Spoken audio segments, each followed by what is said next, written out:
This is Mona Lisa Baseball. So here we are at playoff time. Teams made the playoffs. Yes, they did.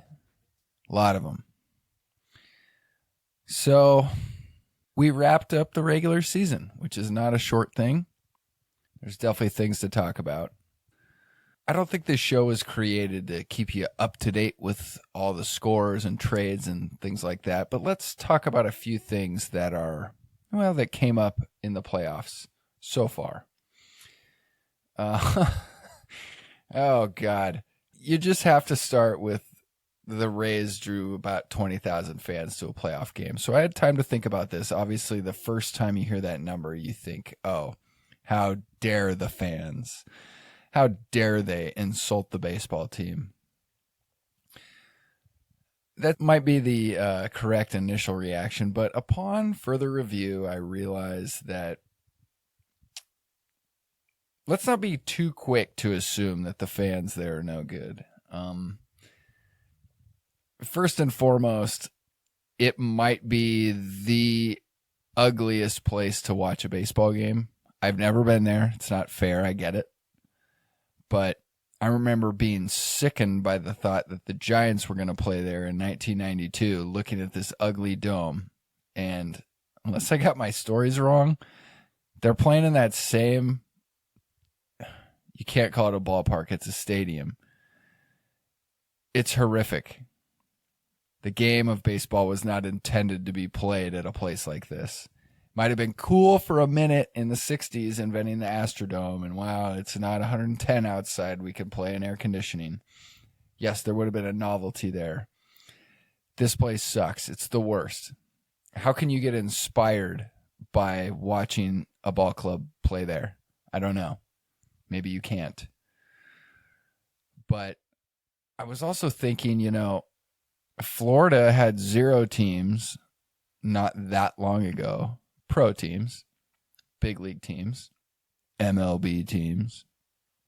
And then in a 5-year span, they had 2 teams. Happened pretty quick. And it doesn't seem like the Marlins draw all that well. It doesn't seem like the Rays draw all that well. So, I don't know. Is it the fans' fault? Kind of got shoved down their throat. And it's sad, really, that this story has to exist, but my producer turned me on to another show, and he said, basically, listen to what this guy's saying. And he was saying that MLB has these tricks to not make it sound that bad. And they said, well, yes, the attendance was only about 20,000, but it was only 5,000 short of a sellout. And that might trick the layperson that doesn't know any better, but it certainly wasn't tricking me. And I'm thinking, okay, what the hell's the catch? What's the catch? Well, there's a pretty big catch, turns out. They went ahead and closed the upper deck for the playoff game. So all those seats were off limits. And so they were only 5,000 tickets short of a sellout in the lower deck for a playoff game. Doesn't have a great ring to it, does it? You don't want to draw too many conclusions about what this means for baseball, but that's kind of what this show is all about to a degree. To give you a little bit of a backstory about why I'm here talking to you, March 2021, I recorded the first episode, and basically I'd had enough. I couldn't believe how much baseball was either changing or about to change. I could feel this in my bones, and I wanted to lay something down so that I could sleep at night knowing that if shit got fucked up, I wasn't the one to blame. And even just looking at that date now, it's a little wild. Go back to March 2021. Let me remind you something. Pitchers were still hitting. You had full freedom on defense, play wherever you want, and there sure as heck fire wasn't a clock involved in the game. So that's just 2.5 years ago. National League pitchers bat, no clocks whatsoever dictating the game, and you can't shift. Yeah, there's been other rules changed, bases, whatnot.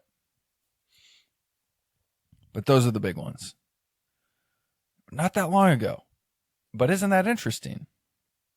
The show got started before that, worrying that people were trying to change something that I didn't think needed changing. Here's the reason why I was thinking that. Not only was I a massive baseball fan my whole life, a true lover of the sport, not just someone that knew all the stats, knew all the numbers, a real lover, a participant in every facet you could think of. That person felt like something wasn't right in baseball.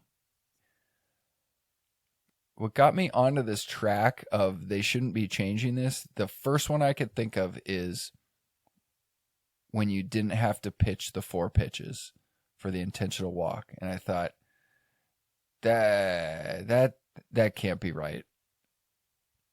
That hopefully that one won't stick, because that's a pretty important part of the game. Think how minor that little wrinkle is compared to what's happened now. But little itty bitty things like that got me to start this show anonymously as a true baseball lover. The point of the show, the reason why the whole thing got started, was to save the sport from eating itself. And you might blame that on the owners, the players.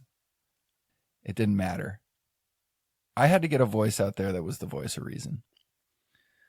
The voice of reason said, I've read too many good books by people that love baseball that instantly refer to it as the perfect game. I'm in a lucky position where people are now sending me things that I need, or maybe that they need me to consume. And I got sent a book called 59 and 84. So I'm probably about a third of the way through at this point.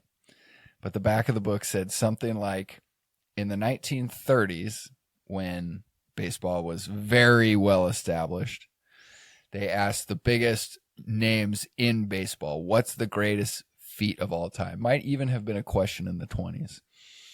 What is the greatest baseball feat of all time? And 6 out of 10 said this was. And it's basically a stat no one even had heard of, including me. Feel like I've heard all the record book stats, but I hadn't heard this one, or it hadn't really dawned on me that there was a pitcher that won 59 games in one season in 1884. And I believe they only played 108 games or something like that. 6 out of the 10 people like Connie Mack, whatnot, said Radbourn winning 59 games is the greatest baseball feat of all time.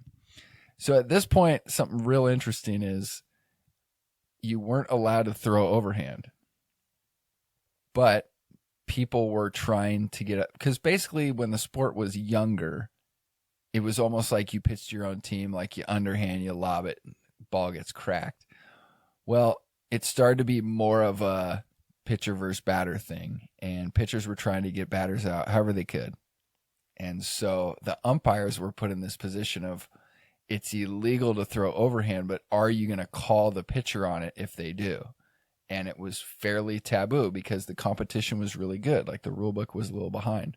So one of the reasons why I bring all of this up is you often hear this old adage, I guess you could call it, with people that are like, oh, baseball's always been changing. Oh, don't worry about these rule changes. The game has always been changing. And yes, it has. You could say that, and there is truth in that statement. Absolutely. But it kind of gets misrepresented, where once the sport figured itself out, so to speak, once it got through a few decades, it hit this stride of, we'll say, a good, on the safe side, 100 years where basically the game was played the same way via the rules. Now, there were wrinkles where, like Babe Ruth set the home run record at, what was it? I think he did it at either 19 or 29 home runs in a season was the new record. Obviously, things shifted a lot since then. Home runs weren't as big of a deal. By the way, side note, why don't you go ahead and look up Babe Ruth's stats and take a note of his triples. And you'll think, well, that doesn't fit at all with what I thought I knew about Babe Ruth. He's got a shit ton of triples. So are all those videos and all those pictures lying that he was this big guy with spindly legs, little chicken legs, but this guy was legging out triples like crazy? Or were ballparks bigger, or at least center field had huge dimensions to it, and if he cracked one out there, he could leg out a triple? He's not going to be legging out triples at old Enron Field. No, not the Babe. Maybe if he put one up on the old hill, then maybe. But at 409 to center, absolutely not. How about the old park the Rays playing? Do they still call it Tropicana Field? You think old Babe would be legging out triples there? No, he wouldn't. So the game has changed a lot, but once it hit its stride and it figured itself out, the writers were pouring in talking about, wow, we've really settled on something special here.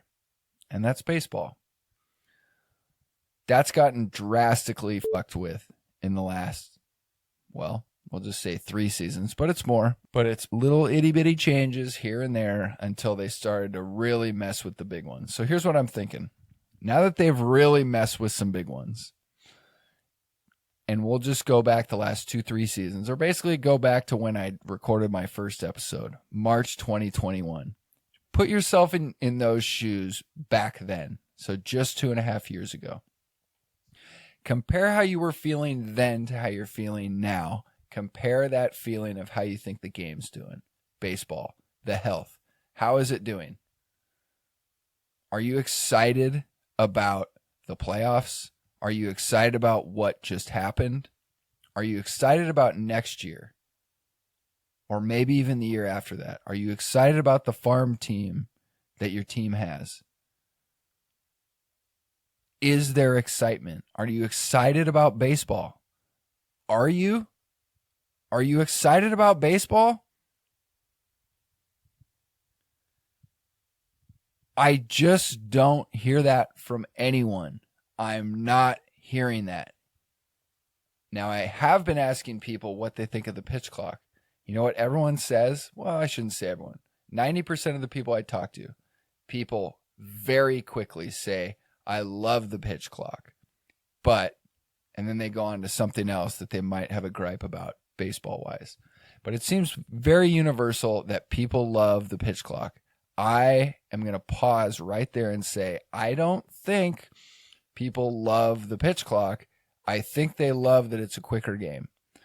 One thing we established on the last episode was that the pitch clock has basically got the average game time back to 1980s levels.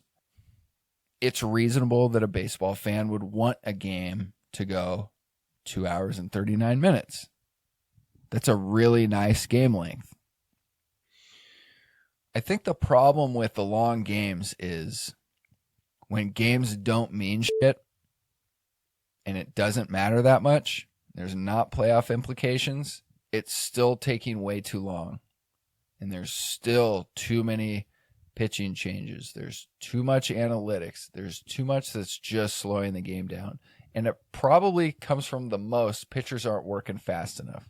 In the last few years, I've heard that so much that we have to get the game quicker no matter what, we have to. Well, now they've achieved that, okay? What did that achieve? It got people recognizing that they like baseball a little bit quicker than it was. Shave a half hour off. Great. Thank you for doing that. But where's the popularity levels? How do you feel about it? Now that that half hour has been shaved, are you more excited about next season? Are you going to watch more? Are you going to participate more? Are you going to buy another jersey? Are you going to go to more games? Are you going to buy extra $14 beers at that game? I mean, it's a really reasonable question to ask yourself. How do you feel about the sport now, 2 years after ditching pitchers hitting? Well, there's one very famous hitting pitcher, and, oh, this saddened me, got hurt. So he's not going to be pitching for a year or two. it's just going to open up the floodgates. Oh, this worries me so much. It's just going to open up these floodgates. Yep. See? Too risky. Never should have let him pitch. Yep. No, that was silly. Some sideshow clown act trying to draw fans. Now your $500 gajillion man is hurt. Might affect his batting. These guys shouldn't be playing two ways anyway. So, yep. Now that happened, opened up ridicule for, yes, see, pitchers shouldn't hit. Couldn't disagree more.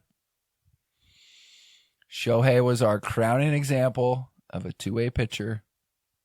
Just baseball. But it's gotten to the point where you have to crown a pitcher for being able to swing heavy. Now, I'm not going to say he's not exceptional. I've said it many times. He's the closest thing to Babe Ruth since Babe Ruth. But what a bummer that had to happen.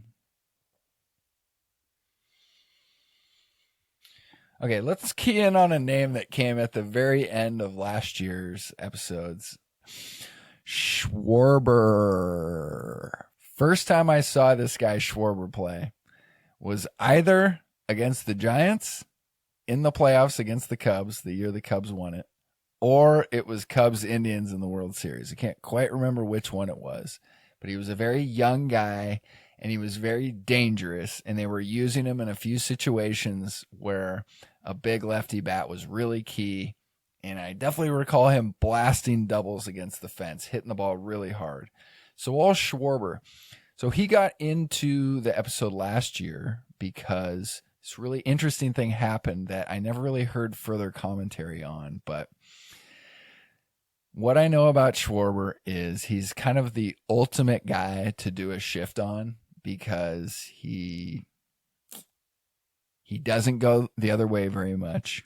He swings for the fences a lot, and he always pulls the ball. So I kind of know that if you're hitting just below Mendoza and you have 47 knocks for the season and you're a lefty, I'm led to believe that you're probably not fast because you're lefty and you're hitting under 200, so you're not really beating anything out.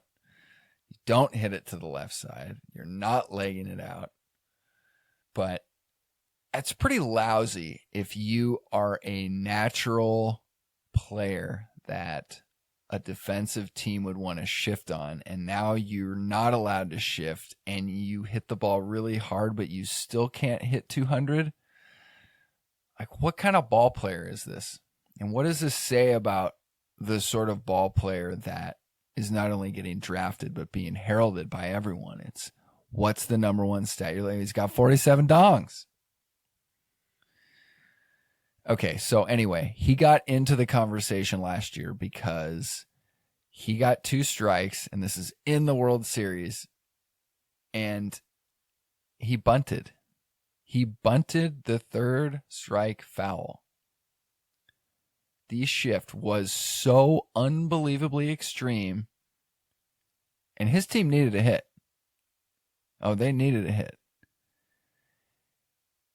He actually went for a bunt as the best possible thing that he could do to try to help his team win, I think. Now, remember, the shift wasn't banned yet, and we had talked about this is probably the last slugger that's ever going to try to lay down a bunt. Yeah, he got into my baseball sphere by someone told me, I haven't checked my stats, but trust me, my producer will. Regular season, hit 47 bombs and batted 197. Now, the joke was, I can't confirm this, but the joke was they were going to bat him leadoff. Now, this throws everything I know about baseball in a cloudy mess where basically none of it makes sense anymore. How could this be true? How could this possibly be true? What does this say about baseball if they're batting this guy leadoff? The only thing I could realistically come up with was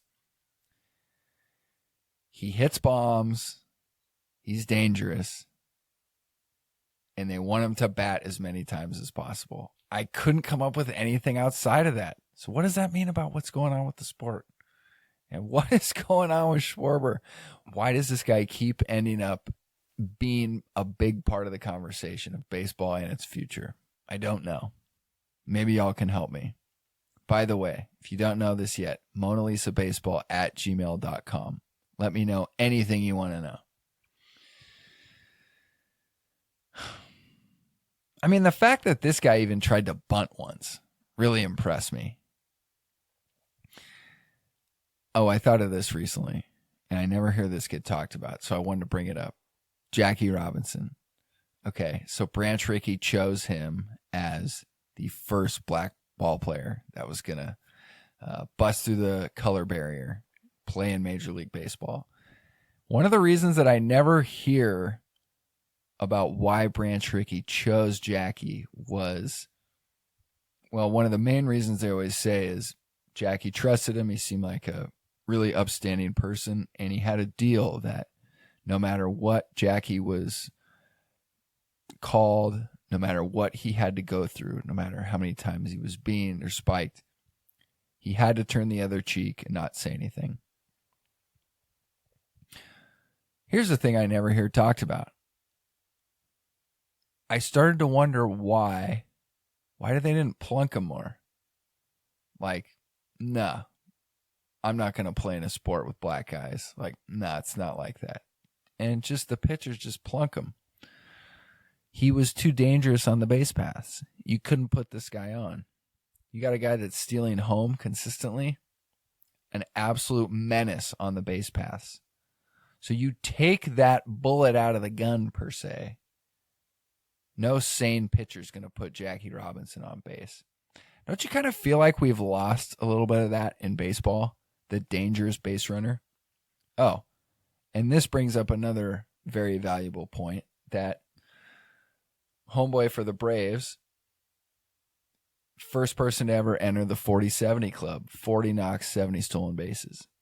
And yet, nobody's talking about those 70 stolen bases may have had anything to do with the recent rule changes that are in favor of stealing bases. Well, trust me, it's definitely a part of it. But what I'm getting at here is, it is a very exciting part of baseball.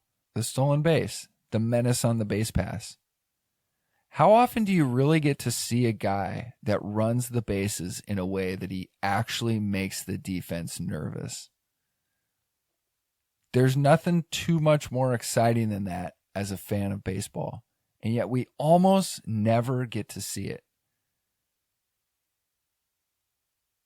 Having a dangerous man on the base pass.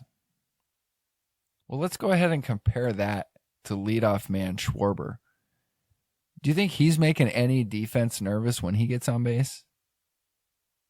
Is that really what a leadoff hitter should be? I don't know. I guess it depends on if they win or not, or if the strategy works.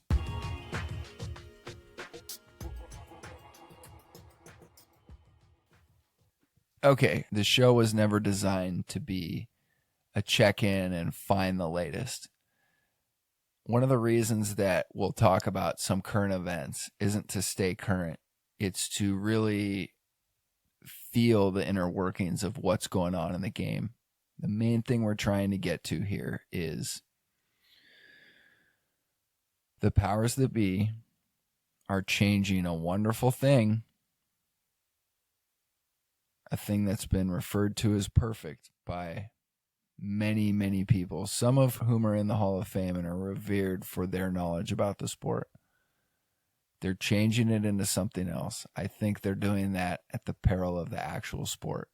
So me and the people that work with me are defenders of the game of baseball. We're not just fans of MLB. I believe that MLB is absolutely blowing what they have. The second that you start playing a game that isn't actually baseball and calling it baseball, we got issues. We got some real problems on our hands. So I really want you to take it serious when I'm asking you, check in with how you're feeling about the game right now, and check in about your excitement levels for next year. Because when people used to say, that's all right, wait till next year, do you really have that peace in your mind about the sport that you know will even exist next year? Do you understand what it means when they're experimenting with things like designated runners? Are you going to recognize the sport next year? Are umpires even going to do their job next year? Are they going to be told by a machine what's a ball and a strike?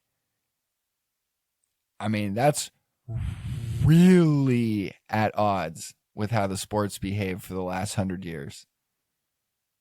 And you're going to find out real soon how important it is to have humanity calling balls or strikes or having a computer. Is baseball going to feel the same? It's an art form. We can't make baseball better than it already is. It found its perfect way of playing. Now, I'm not going to say games should take 4 hours. There's a lot of reasons why the game got way too slow. Way too slow. But here's the thing. Now, if a playoff game is too slow, is there even such a thing as a playoff game being too slow, especially if the drama's high? Okay, let me take you through a little exercise right now. I wanted to test this theory a little bit. And I highly recommend, if you're a baseball fan, to do what I'm about to tell you. Watch the 9th inning of the 88 World Series Game 1. This is the Kirk Gibson home run. Watch from the first pitch Eckersley throws. Listen to Vin Scully. Listen to how it all goes. I wanted to watch this half inning and see what may or may not be different if there was a pitch clock involved. Now, I don't want to spoil it for you, but I'm going to spoil it for you because you should watch it on your own. But let me tell you something. This inning would have been nothing like it was if there was a pitch clock. Nothing. So different. That's considered one of the great half innings in baseball history. I think it's really important to discuss that these people that like the pitch clock because the game's faster, what have you potentially given up for that faster game? I'm going to tell you the exact thing you're giving up. The natural rhythm of baseball. This is a forced rhythm. It's not real. You're going to see the rhythms when you watch that 9th inning, when Eckersley's on the mound, an MVP, Cy Young winning Hall of Famer, who also not only the greatest reliever of probably all time, in the conversation at least. Hey, he also threw a no-hitter. How you like that? Watch his rhythm. Watch the rhythm with Kirk Gibson. Watch how many times that he calls time. Watch the amount of drama that's happening during all of this. Now insert a pitch clock and see how that goes. Forced rhythm. It's not the same. So just take little examples of what was and what could be and what is and see how you like it, what you'd prefer. But most importantly, check in with yourself about the sport and what direction it's headed. Because these people that are in charge, the only thing that's dictating their decisions is how much money the owners make. That's it. They're stealing your sport. They're stealing it from me. You going to do something about it? You going to applaud them for adding a pitch clock and taking away a true rhythm of baseball? When you grew up playing, that rhythm just happened. Okay, so go to YouTube, listen to Vin Scully, and I'll bring this up again because it's worth going over this many times. Just take in when Kirk knocks that home run and Vin says she is gone, he doesn't speak again for so long, and the camera work is so good. And he's not trying to describe to you what's happening. He's letting the camera not only show you that, but you can hear the crowd going crazy. The people in the booth were smart enough to show the crowd going crazy, even while he's circling the bases. Every shot is fantastic. It's just unbelievable work to just let the situation speak for itself. Do you know how much drama was building over that entire at-bat? It's not a quick at-bat. Take the whole thing in, see it for yourself, and you ask yourself, is that the form of baseball that you want in the future? Is that what you want, or do you want a forced rhythm version? Do you want a red light instead of an umpire? That's what you're about to get. I hope you better be ready for that. But the thing is, not everyone's as passionate about baseball. So what might happen is you just might turn off your TV. What's going to happen then? What's going to happen when people keep turning off their television and are less and less interested? There's been a lot of TV contracts this year that have just gone under because people aren't watching baseball like they thought they might. 20,000 at a playoff game.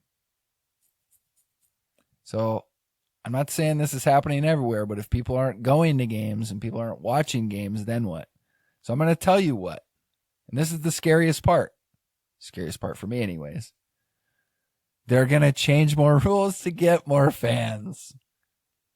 They're going to change more rules of baseball. So when you were a kid, you grow up, and once you learn the game, you know the ins and outs, you know how the sport works.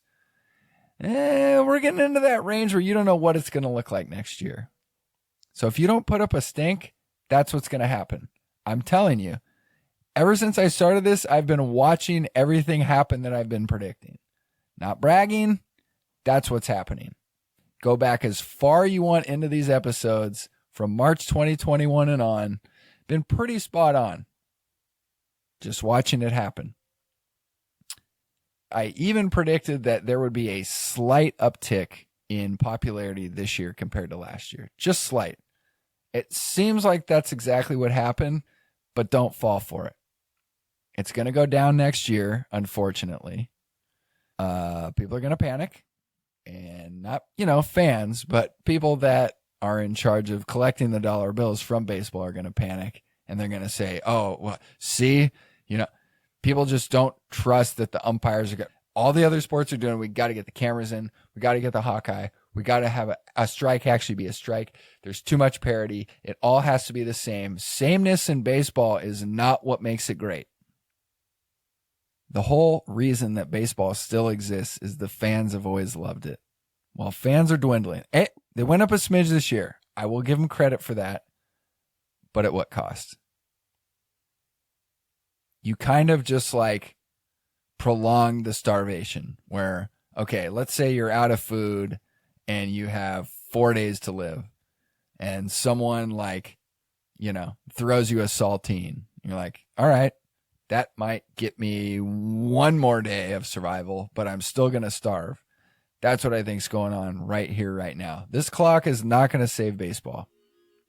It's only going to make the people that love it a little bit less, because when you substitute a little bit quicker for something as major as true rhythm of the sport, I don't think that's a good trade-off. Well, hopefully you, whoever you are enjoying the baseball playoffs. So the main thing I'm asking you is, if you have any comments, questions, MonaLisaBaseball@gmail.com. Let us know. And really check in with how you're feeling about the sport.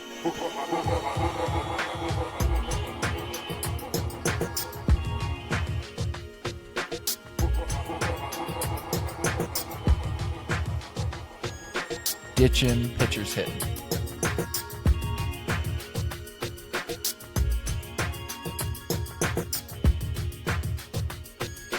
It's got 47 dogs.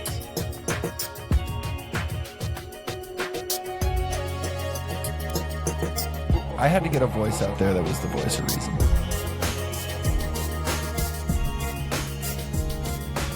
These are tough questions, but they got to be asked. How dare they insult the baseball team?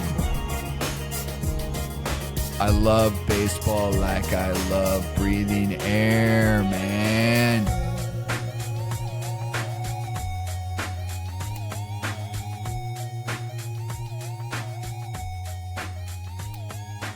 What kind of ball player is this?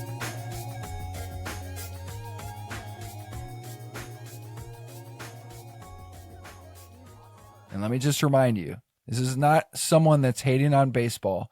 I love baseball as much as anyone that I've ever met. The people that are in charge of Major League Baseball are the ones that are pushing me away from it because you're not playing baseball anymore.